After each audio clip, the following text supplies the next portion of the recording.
Hello students, मैं doctor Gauri Bhatnagar Sanskrit tutorials में आपका स्वागत है। आज इस वीडियो में हम पढ़ेंगे ऋजंत रूप के विषय में। ऋजंत क्या होते हैं पहले तो आप ये समझें। जहाँ पर कर्ता स्वयं कार्य ना करके दूसरे से करवाता है तो उस क्रिया को क्या कहते हैं? प्रेरणार्थक क्रिया। क्यों? प्रेरणा दे के कार्य कराया जाता है। जैसे मान लो एक शब्द हो गया पढ़ना, एक हो गया पढ़वाना। तो पढ़ना और पढ़वाना में फ़र्क है। पढ़ना मीन्स स्वयं पढ़ना और पढ़वाना मीन्स किसी और से पढ़वाना। तो किसी को प्रेरणा देना पढ़ने के लिए, इसलिए वो प्रेरणार्थक क्रिया कहलाती है। तो संस्कृत में प्रेरणा अर्थ में मूल जो धातु है उसमें ऋच प्रत्यय जोड़ा जाता है। तो मूल धातु में ऋच प्रत्यय जोड़ते हैं और वह धातु फिर क्या कहलाती है? ऋजंत। मीन्स ऋच से अंत होने वाली धातु ऋजंत। और ऋच प्रत्यय जिसमें जोड़ा जाता है, ऋच प्रत्यय जो है वो क्या बन जाता है? अय बन जाता है। ऋच प्रत्यय नहीं रहता, उसके स्थान पर अय आदेश हो जाता है। अच्छा, एक और बात यह है कि ऋच प्रत्ययान धातु जो है वो उभयपदी हो जाती है। मीन्स वो प्रश्न पद में ही प्रयोग करते हैं उसको और आत्म पद में ही प्रयोग होती है वो। तो जिस धातु में ऋच प्रत्यय लग जाता है वो उभय पद प्रयोग होती है। और मेन बात क्या है कि ऋच प्रत्यय लगकर ऋच के स्थान पर अय आदेश हो जाता है। इसको हम उदाहरणों से समझेंगे। जैसे धातु है पठ, अब पठ में लगेगा ऋच प्रत्यय। ऋच प्रत्यय को हो गया अय आदेश। ठीक है, अय आदेश होकर शब्द क्या बन गया? पाठ है। पाठ है बन गया। फिर पाठय से जो धातु बनेगी वो बनेगी पाठयति।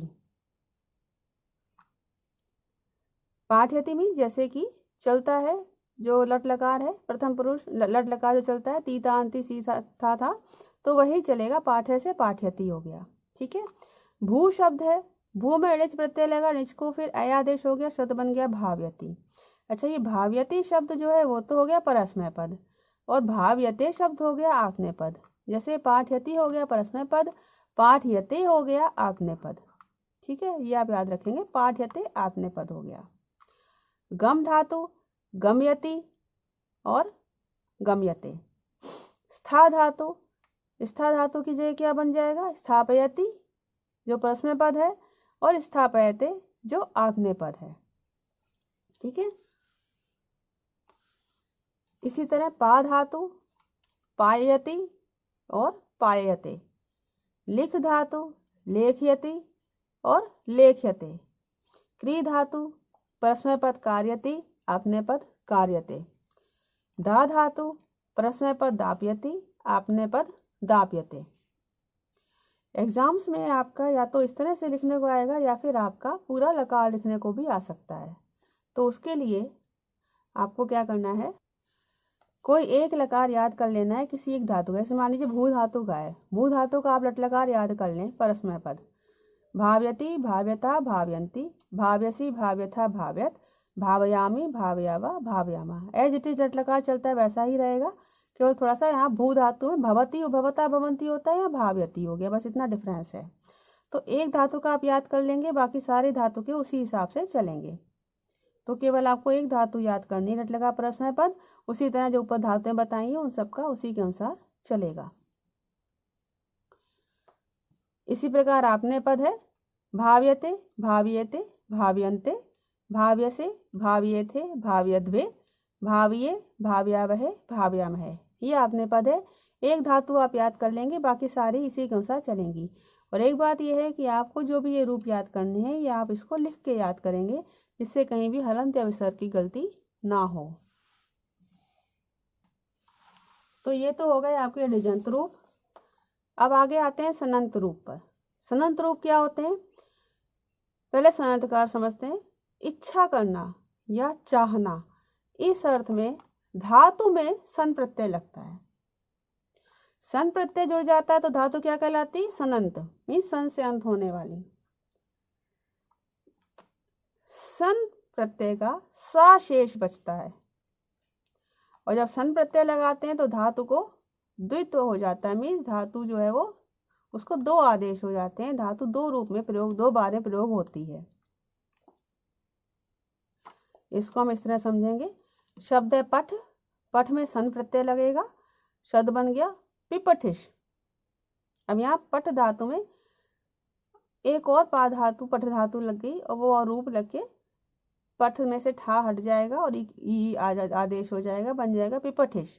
पिपठिश से रूप बन गया पिपठिशति, मीन्स पढ़ना चाहता है। ऐसे भू धातु में सन प्रत्यय लग के क्या बनेगा, बुभूषति। गम धातु में सन प्रत्यय लग के बनेगा जिगमिषति। गम धातु है, गा को जा आदेश होके जिगमिषति। पा धातु में सन प्रत्यय लग के बनेगा पिपासति। लिख धातु में सन प्रत्यय लग के बनेगा लिलिखिषति। क्री धातु में सन प्रत्यय लग के बनेगा चिकीर्षति। स्था धातु में सन प्रत्यय लग के बनेगा तिष्ठासति। स्था हो गया यहाँ पे, स्था के आगे स्था को ता आदेश होके तिष्ठासति। दा धातु में सन प्रत्यय लग के दित्सति बन गया। इसी प्रकार से इसके रूप भी हम ऐसे याद करेंगे। एक धातु के रूप आप याद कर लेंगे डट लकार, बाकी सारे उसी के अनुसार चलेंगे।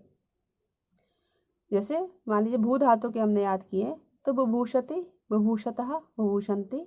सेम वैसे ही चलेंगे तीता अंति, बुभूषसि, बुभूषथा, बुभूषत, बुभूषामि, बुभूषावा, बुभूषामा। मेन आपको सबसे पहले ये धातुएं याद करनी पड़ेंगी जो ऊपर धातुएं आपको बताई हुई हैं। सबसे पहले आपको इन धातुओं के ये रूप याद करने पड़ेंगे जो ये धातु सनंत प्रत्यय लग के बनते हैं। इसके बाद इन्हीं में आप आगे तीता अंति लगा देंगे। तो मेन आपने क्या याद करना है, ये रूप याद करने हैं, जिससे कि इनको आपको लिख के याद करना पड़ेगा, क्योंकि डिजंत रूप थोड़े सरल है, सनंत रूप में थोड़ा सा शब्द अलग है, तो इनको आप लिख के याद करेंगे हर शब्द को। तो ये आपके डिजंत और सनंत रूप। इस वीडियो में इतना ही। साथ बने रहने के लिए धन्यवाद।